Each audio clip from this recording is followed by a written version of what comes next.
Hello and welcome to All Villa No Filler, a podcast all about Aston Villa, the world's greatest football team. Please remember to subscribe to the show, follow us on Spotify, Apple, YouTube, and wherever you get your podcasts.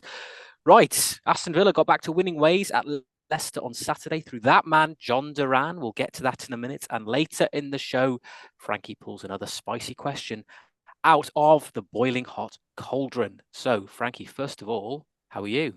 I tell you, I got the spices in the boiling cauldron right now. After last week's spicy question about Jack Grealish, I got another one coming for you. Oh, There's a exciting. bit it divided the fan base a little bit online this week. But I like your attire today, George. Your big cardigan over the suit. Yeah, yes, exactly. So I sort of am doing this while I'm at work, while I'm on a break. I kind of look like, I don't know, either a manager from League Two in the 90s, or I look like some sort of security guard or bouncer, Yeah, or probably both. I think in the 90s, maybe I think a lot of bouncers did probably manage League Two clubs, from what I can yeah, remember. Um, yeah, so, uh, so yeah, it's an interesting look. It's not the normal yeah, look I would go for, yeah. but it's something different. I think maybe our audience deserves just a little bit extra from me, and uh, Yeah. and this and this is what you get. So enjoy. Exactly that. I think every week now you should turn up with like new interesting attire. Like Daniel Sturridge does on Sky Sports seems to wear like unique attire every week. I want to see this from you, George, but you have to do like the most boring styles possible, kind of like this cardigan, which does genuinely make you look like you managed Stockport County in League One, and you're trying to explain away the latest bad result. Although they're doing well this season, actually, with Louis Barry, Very well, but Barry. you know, Absolutely. Yeah. It's Mansfield Town maybe something like that. No, I think what I'll do, I think every episode I'll actually sort of ham it up even more. I sort of go from individuals from the village people, just work through kind of Native American, man with hard hat and mustache. Yeah, handlebar Just, mustache. We both yeah, have to do it next week. Handlebar mustache. Yeah, handle. I think so. I think it's just something a bit different, something a bit different. But yeah. um, but yeah, you know what? I think something a bit different from us over the weekend was a win Oh yeah. against Leicester after defeat against Arsenal. We played so well, didn't we, Frankie, against Arsenal? But we didn't get a result. However, things were different against Leicester. Although it was a very tricky game. It was a funny Yeah. game, wasn't it, Frankie? Yeah, you said a bit different to us. You were like a win. Are you suggesting we're losers, George? Is that what you said? Yeah, you're saying that like doing a podcast I'll and let I, I'll let I'll let our audience decide what we are, yeah, Frankie. I we think we, I should. think we both know the answer to that We'll question. put a poll out on Twitter, and then when I see the results coming in that I don't like, I think I'll just cancel it. So democracy's overrated anyway. Get rid of it. No. Yeah, like great win. Great to get back to winning ways. That's 6 points away from home already in this season. Two tough away days. West Ham away. That's really hard. People don't like to go there. I know Man City won there yesterday, but it's Man City. Um, and Leicester City away. Tottenham drew there a couple of weeks ago, so we're 2 points up on Tottenham already in that sense. And I think Tottenham absolutely blitzed them for 60 minutes. But Leicester showed a resilience. They showed they've got a bit about them. And I think what we saw against Villa is that they're in the preview. I used the same formation, the same players that they used against Tottenham in the first game, and it was the same players really they used at Fulham away. But they did change it up, brought in a few new players, so it does look a bit like Cooper's still trying to work out his best team.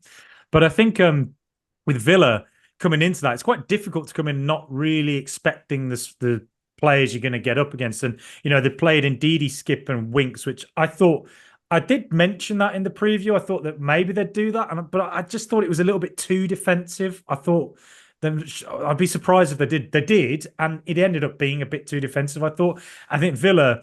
I think having Ndidi a bit further at the pitch was probably to deal with Tielemans or Onana to compete with those two.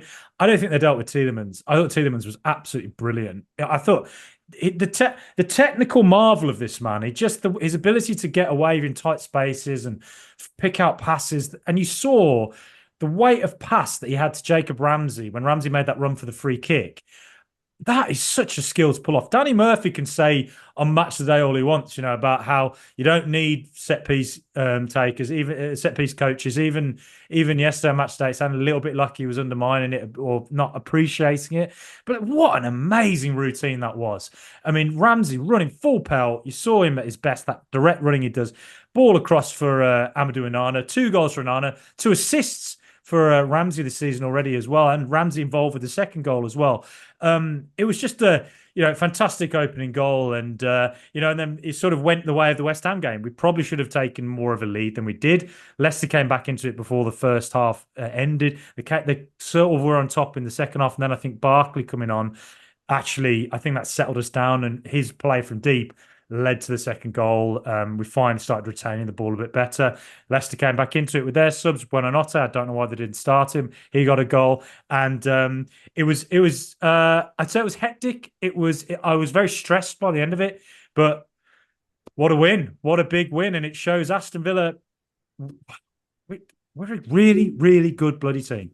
Yeah, absolutely. I mean, we've mentioned this before, but that's exactly the sort of game that even 2-3 years ago we would be losing, Absolutely, or dropping points for sure. Because Leicester did put us under pressure. Obviously, when they scored their goal and they were trying to get the winner, the way that we managed that, because there was still 15 minutes or so to go. You do think a Villa of old would have sort of creaked and crumbled under the pressure, but we managed it really well. And by the end of the game, I think it's still sort of fairly comfortable that we were sort of restricting Leicester.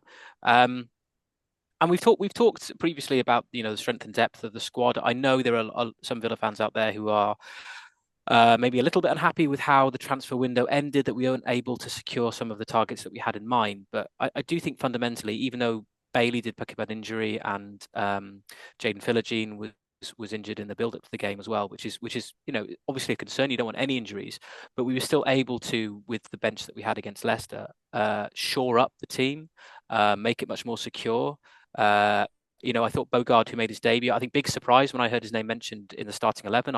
I think, like many fans, was quite surprised to see him there. It was a nice surprise. I know in the pre-match press conference, Emery was talking about Bogard and mentioned that he had been sort of training him up in a sort of a right back position. But I think we were all expecting Nedeljkovic to start. He didn't. He was on the bench, and I thought Bogard, did okay. A couple of moments, I think, he showed just a bit of inexperience, but that's to be expected. I mean, he's such a young player, and it's a big game for him to come into. Obviously, in the build up to Leicester's goal, he was sort of just beaten on the left hand by the left winger, who kicked the ball over. Yeah, Mavididi, that's right. Who sort of, I think, exploited him a little bit there. But I think, to be honest, by that point, obviously they're at 75 minutes in. He looked knackered, probably a bit of fatigue set in. Yeah, absolutely. Mentally and physically, he looked knackered at that point, and it was like he probably should have made this a little bit earlier, actually.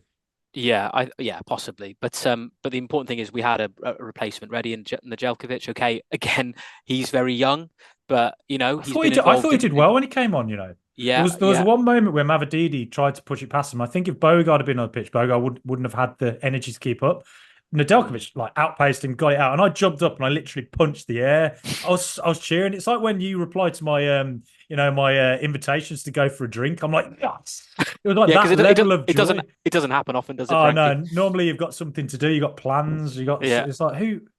What do you mean? You got a kid? Well, come on, let's go out. A drink, come on, let's do it like the old times. Yeah. No, I mean, the fact that we could bring him on and he's, we all know that he's a young talent. He's a talent. He's a young talent, but he's a very good player, Nedeljkovic, and I'm sure he'll become a fantastic player in the years to come. But yeah, the likes of Maatsen, as you mentioned, Barkley, I think his substitution was really key in sort of trying to sort of shore up the game, because we were sort of running a little bit ragged in midfield. We know what his experience brings. Obviously, such a good season last season for Luton, and that was what Emery was hoping to capture at Villa as well. So we do have strength in depth now. We just do. And other players that played well. I thought McGinn had a really, really strong game for us. Yeah, fair play. Playing on the right as well. Like, it was tough for him to have to do that. It shows his versatility, doesn't it? Absolutely. Yeah. I mean, again, a captain that leads by example. He just runs his socks off for Villa, and that was really good to see. And his role was key in the build up to the second goal as well. So yeah, I think credit to Leicester. When I saw the Spurs game, their first game of the season, I thought, crikey, that these lads would be in serious trouble here. But they're spirited, and they do have sort of glimpses of quality. I think they will struggle over the course of the season, but they're showing more than they did certainly in the opening couple of games. And they they will give teams a test. I have no doubt Well, about it. they'll beat Man United at Leicester. They'll beat Yeah, Man yeah, United. yeah. I can see that happening for sure. I can see that Well, we happening. bloody won't. Somehow we won't. But We will yes, Leicester will. Yeah. we will conspire to lose both Yeah. games. But Yeah. yeah. No, it's one of those games you sort of you get 3 points and you just get out of Leicester, Yeah. get out the King Power and move on. Yeah. We've got some obviously big games coming up, like Wolves and Everton are games that we will obviously target wins into. And if we do, then we're back up amongst the big boys in the early stages of the season, which is kind of what you want to be. If you set that pace, then that's kind of where you want to be. Yeah, I mean, the thing is, like, if I had, if we could do this podcast for like 24 hours, I'd be praising all the different players yesterday because I think all of them deserve credit for yesterday. But I think obviously you have to look at Bogard. I think he's young. There were moments where he gave the ball away, But I even think actually the Mavididi when he beat him for the Leicester goal, I actually watched it back and I really praised Barkley. I think on the ball, his ball retention was about 100%. I think all his passes were completed. But I think actually watching it back, he probably should have been aware as an experienced midfielder that Bogard was struggling with Mavididi in that moment and should have tried to cover him. And instead, he sort of stopped. And I feel like if he just should have worked a bit harder to support the fullback, I think. But I mean, that's not to take away. I think Barkley did really well. But generally, I think two players to look out for as well. I mean, Luca Dean, I think I thought Matson would come in for a start because I just think, big money signing. He's going to start at some point. But he's Luca Dean. Emery must love him. Like Emery must really, really like the way, he almost left the club at the start of last year. He kept going. And the thing that Dean's done that you have to give such credit for as well is not just of his performance has been really solid defensively, but it's his sort of attitude, the way he clearly he's invested in Villa, in the way Amadou and Onana has shown after the game, he's getting involved with the fans. And, people can say, oh, this is performative, whatever, but it counts. It does mean something. It gets people behind you and shows you care. And, I think Dean does that, the another one stuff. And he just seems to love playing for the club, which fair play, We've had plenty of players who don't want to be there in the past.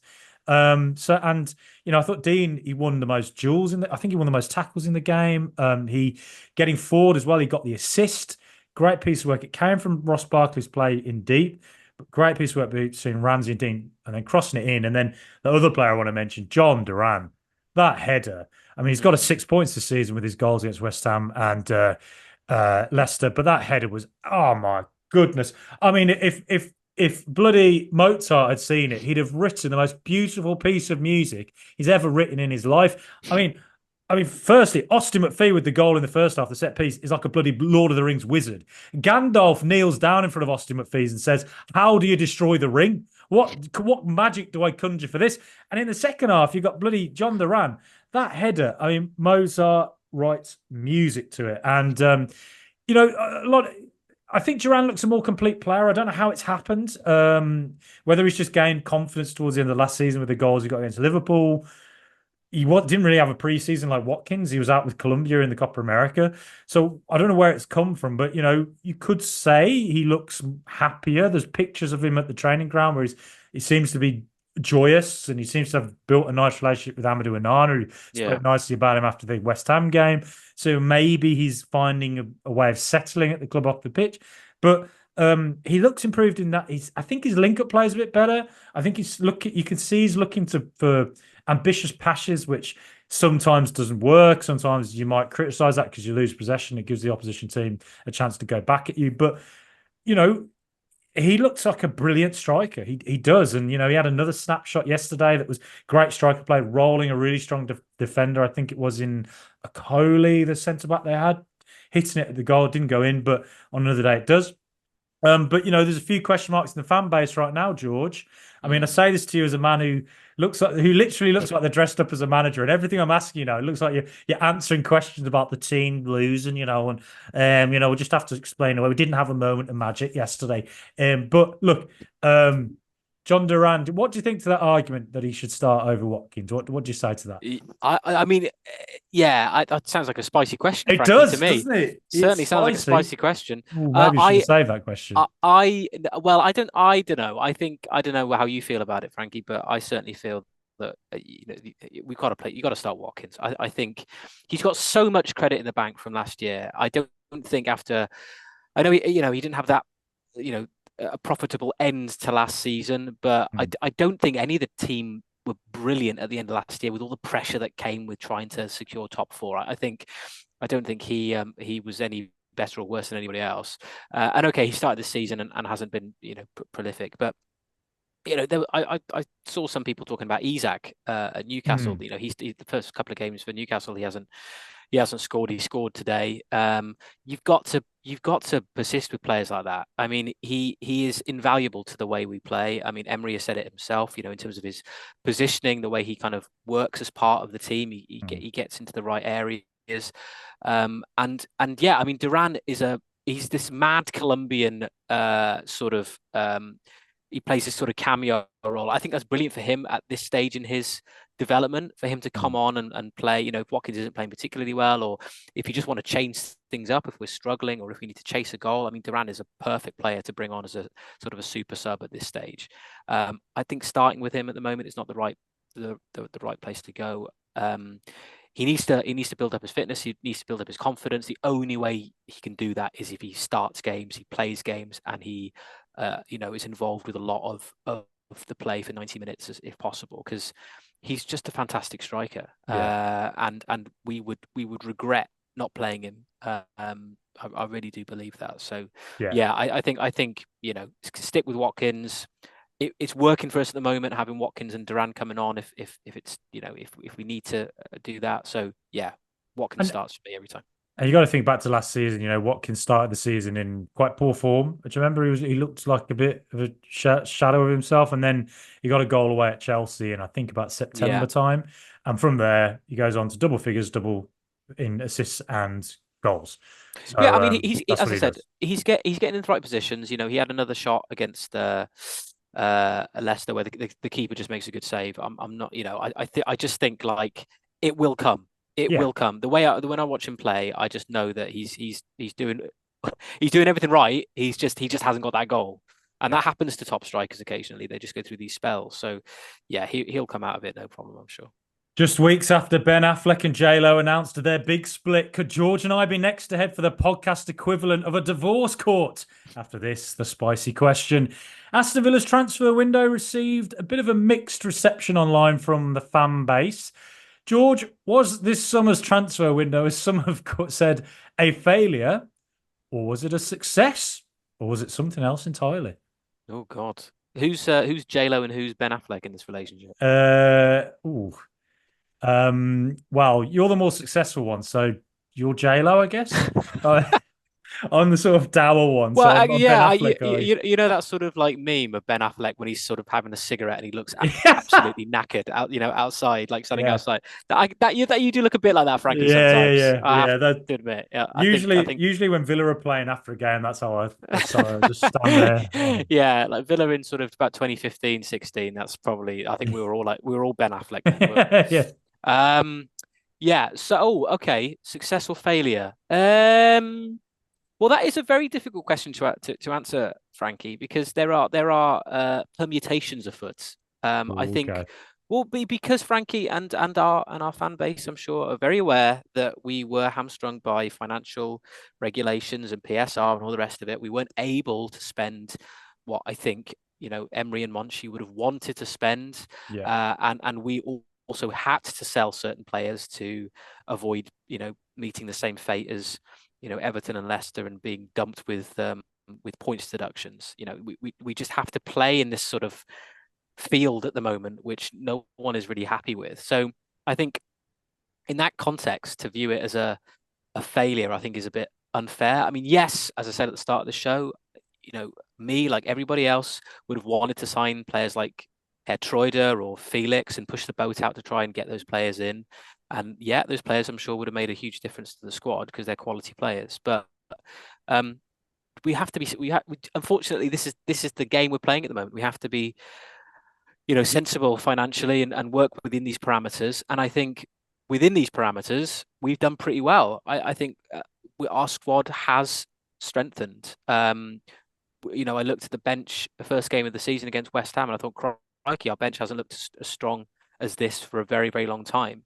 You know, as I said, against Leicester, even with the injuries to Bailey and to Philogene, we were still able to bring on the likes of Duran, the likes of Matson, Nedeljkovic, who's a very talented player, as I say, to affect the outcome of the game, which in previous seasons we just haven't been able to do. Um, and yeah, and I just think, you know, it's kind of short-term pain, long-term gain, isn't it? If we work within the rules of PSR, we should be able to, in future transfer windows, spend a bit more money. You know, it's a weird one. You know, I think a lot of people will look at the Douglas Luiz deal and think we could have got A, more for him, or B, maybe better players in return. Obviously, we were linked with Weston McKennie, who's actually done really well for Juve since he's come back into the fold there. You know, he would have been a top quality player. They couldn't work, you know, his release wasn't sanctioned for whatever reason. So we got Eiling Jr. and Barrenechea. They're two very young players. Obviously, Barrenechea was on loan from Juve last season, and you know, Eiling Jr. was kind of in and out of the squad as a young player. We've sent them to two big clubs in Bologna and Valencia, so Eiling Jr. will still get Champions League experience in a league he's more familiar with in Serie A. Barrenechea playing for a big club in Valencia, so they come back more experienced, and either we get them into the fold at that stage, or their value hopefully increases because they've been playing at a top level regularly. That's the hope. It's about sort of managing your assets. So yeah, no, I don't think it's been a failure at all. I think, as I said, within the parameters of PSR, generally I think we've had a good window. We've had a good start to the season. I'm happy with the squad. Yeah, you could always want a couple more, particularly if we start picking up injuries as we did with Bailey yesterday and whatever. But I have faith in Emery to coach the side through that. Our team are they're very adept at playing in different positions. You talked about McGinn playing on the right. Ramsey came on and played in sort of Bailey's kind of position. You know, Rodgers can move across the front three. Onana can play further forward if needs be. Like they're all, we can make it work. So I'm not too concerned, Frankie. And it's worth remembering we've got Kamara coming back hopefully quite soon, and Mings was back in first team training. Like that was a big announcement, wasn't it? So and our youth players like Bogard, you know, I don't think anybody would have expected him to be promoted to the first team, but he's in there, and you know, he gets the support of you and I and all the Villa fans, and he looked like he had a good debut. So I think it's good. I think we're managing our resources pretty well. Yeah, I think it was an extremely tough window. I agree with pretty much everything you said there. So annoyingly, it's not as spicy as I was. I was hoping for the extra hot sauce from Nando's. Not this time. Last time was pretty spicy. Yeah. Last week I nearly cancelled the podcast altogether. I was like, can't speak to him ever again. Never. But this could be a spicier question for our viewers, for our audience. Yes. So, as I said, anybody that has that didn't like the window or felt we could have done more or was unhappy with it in any way, I'm quite intrigued to know what other Villa fans think, genuinely. Because you're right, Frank. I think I've seen a lot from people on social media who have been unhappy with how it's ended and how we failed to secure some targets. So I'm just curious to know what other Villa fans think. Tweet us, comment on Facebook, comment on Spotify. You can comment on there, comment on Apple, comment on YouTube as well. That's the easiest place to do it, I guess. I think Aston Villa were in a really, really tough spot with PSR. I think we all know that. And I think with the Douglas Luiz deal, it was literally the case Aston Villa just had to get this one over the line. Yeah. And I also suspect, I've seen some people question why we signed Matson, right? Given the fact we already had Moreno and Dean at left back, and the right back area seems to be where we had some vulnerabilities, more so than left back. Firstly, I think Ian Matson, I think his ceiling is extremely high. 22 years of age, 21, 22, Dutch international already. He's played in the Champions League final, played at Borussia Dortmund. This is a really, really high ceiling player we've got now for the next few seasons, in a way that Moreno won't, because Moreno is in his 30s now, and Luca Dean is also pushing into his 30s. So I actually I like the signing. You saw his versatility yesterday, where he played in midfield, came on and replaced. I understand why people would be annoyed at that, but at the same time, we don't really know what the deal was with Chelsea, because they took Kellyman off us for 19 million. Again, it looks like Villa and Chelsea, two teams that had PSR concerns. Yeah. Now, I don't really know what the ins and outs of it were, but maybe we had to sign a Matson or something like that to get him undone. I don't know, just theorizing, but it just feels like PSR was what governed everything really, and I think that with Branachar and Illing Jr. as well, is that if we basically now have two young players on loan at top teams in Europe, and Bologna in the Champions League in Italy, and you got bloody Branachar at Valencia, and Branachar going on loan is the one I sort of am on the edge about. I'm not quite sure I agree with it, but we'll see as the season progresses. But I think they're two players that if they go away to those clubs now and they play a lot and their value goes up, well, we can sell them for more money, and that's a profit, and that makes money on maybe what we didn't get for Luiz. Yeah, I think Luiz Yeah. was probably a 60 million player rather than a 40 million player. But Yeah, and someone like McKennie, his resale value obviously won't be as high because he is, yeah, in his late 20s. yeah. I don't know how old he is, but he's obviously much older. So, yeah, absolutely, And you're right. Yeah. Illingi is in his early 20s again if he does well at Bologna.